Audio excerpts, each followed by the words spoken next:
Hello student. अब पानी जैसे अर्जुन ने तीर चलाकर पानी जमीन से बाहर आया था, विनय के मन में ये उत्सुकता बन गई थी कि जैसे ऐसे कूप नहीं बनाए जा सकते क्या, कि अपने आप बहने वाले कूप के लिए जमीन के नीचे मिट्टी की दो सख्त परतों के बीच में पानी वाला परत होना जरूरी है। ठीक किसी सैंडविच की तरह, जैसे सैंडविच दो टोस्ट के बीच में जैसे जाम लगाया जाता है, सॉस लगाया जाता है, तो ऐसे ही परतों के बीच में जैसे पानी वाली परत भी होनी चाहिए। ऐसा वो लड़का विनय बोलने लगा और जैसे पिताजी ये सुन रहे थे। मिट्टी की अब जैसे परतें हैं, मिट्टी की परतें जैसे अभेद्य है, अभेद्य होती है, यानी पानी इनके आर पार नहीं जा सकता या नहीं आ सकता। इन परतों के बीच में पानी अत्यधिक दबाव में रहता है। जो परतें रहती है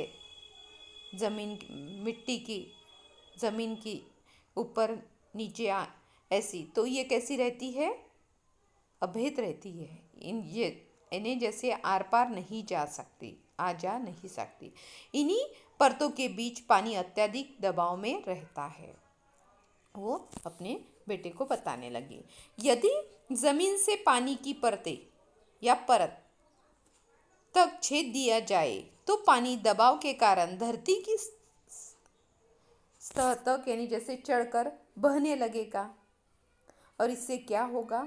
जो तालाब बनाए जाते हैं, जो वेल बनाए जाते हैं या स्वतः बहने वाले कुंभ भी रहते हैं, यानी जैसे धरती की सतह तक चढ़कर बहने लगेगा, इसलिए ये तालाब बनाए जाते हैं और इसके माध्यम से जैसे पानी बहाया जाता है या धरनों के माध्यम से।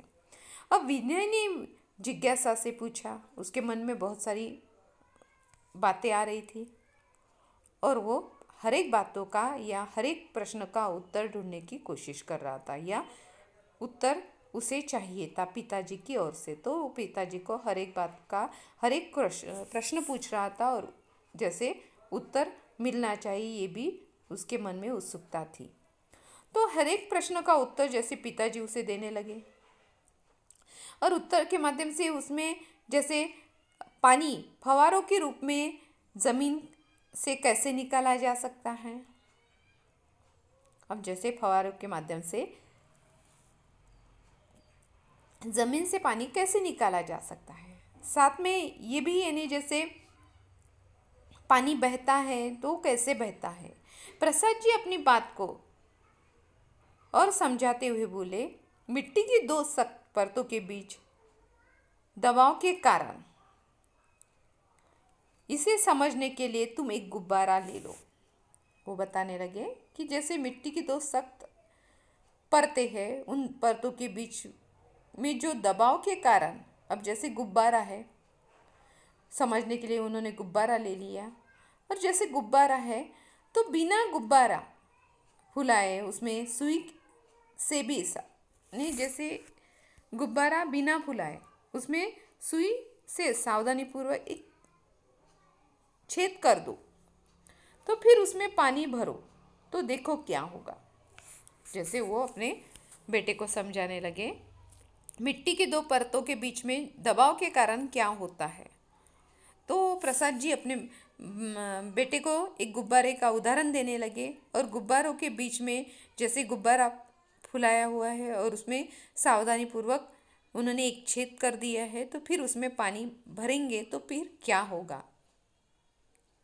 ये प्रश्न उन्होंने अपने बेटे को किया कि क्या होगा वो देखना पड़ेगा, यानी जैसे एक